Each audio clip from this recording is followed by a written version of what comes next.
राज्यसभा में आज शून्यकाल के दौरान प्रमोद तिवारी ने संसद सदस्य स्थानीय क्षेत्र विकास योजना की वर्तमान स्थिति पर चिंता व्यक्त की। उन्होंने कहा कि सांसदों को मिलने वाले 5 करोड़ का सालाना आवंटन अब विकास कार्यों की बढ़ती लागत और जनसंख्या के दबाव के सामने नाकाफी है। प्रमोद तिवारी ने तर्क दिया कि 18% जीएसटी कटने के बाद वास्तव में विकास कार्यों के लिए केवल 4.10 करोड़ ही बचते हैं। उन्होंने मांग की कि बढ़ती महंगाई और बुनियादी ढांचे की जरूरतों को देखते हुए इस राशि को बढ़ाकर 20 करोड़ सालाना किया जाए और इस फंड से होने वाले कार्यों को पूरी तरह जीएसटी मुक्त किया जाए ताकि निर्वाचन क्षेत्र की जनता को पूरा लाभ मिल सके। आपका बहुत बहुत आभारी हूं कि आपने कृपा पूर्वक ये अवसर दिया। मुझे एक महत्व का विषय है, संसद सदस्य स्थानीय क्षेत्र विकास योजना एमपी लैड सबसे असरदार साधनों में से एक है, जिसके जरिए सांसद सीधे तौर पर अपने निर्वाचन क्षेत्र के विकास से जुड़ी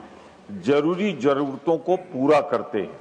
इस योजना के तहत हर सांसद को सालाना 5 करोड़ रुपए आवंटित किए जाते हैं।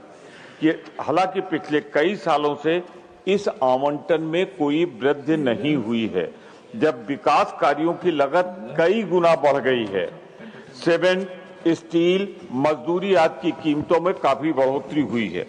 दूसरी ओर पिछले कुछ सालों से संसदीय निर्वाचन क्षेत्र की आबादी भी बढ़ गई है।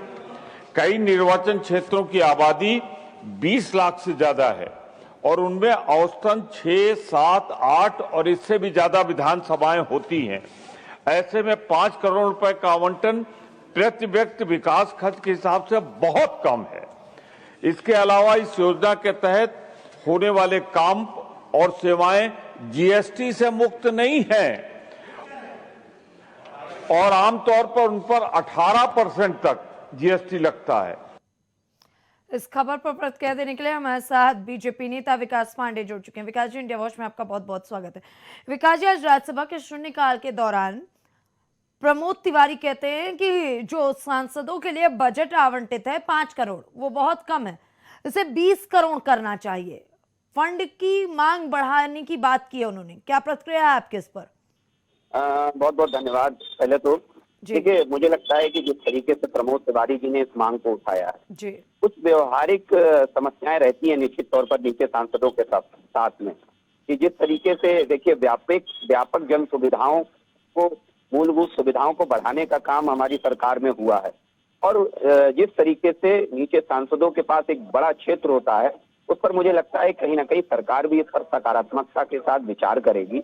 लेकिन वर्तमान परिस्थितियां इस तरफ इशारा नहीं करती हैं कि प्रमोद तिवारी जी को इस तरीके का स्टेटमेंट देना चाहिए। मुझे तो लग रहा है कि प्रमोद तिवारी जी ने आपदा में अवसर तलाशने की कोशिश की है।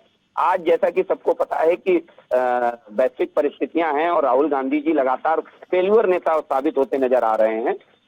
मुझे लगता है कि इन सबसे ध्यान हटाने के लिए भी प्रमोद तिवारी की टिप्पणी हो सकती है। जी, बहुत बहुत धन्यवाद विकास जी, मेरे साथ जुड़ने के लिए, इस खबर पर अपनी प्रतिक्रिया देने के लिए। हालांकि बता दें, एक बार फिर से सांसदों के बजट को लेकर के अब मामला उजागर हुआ है।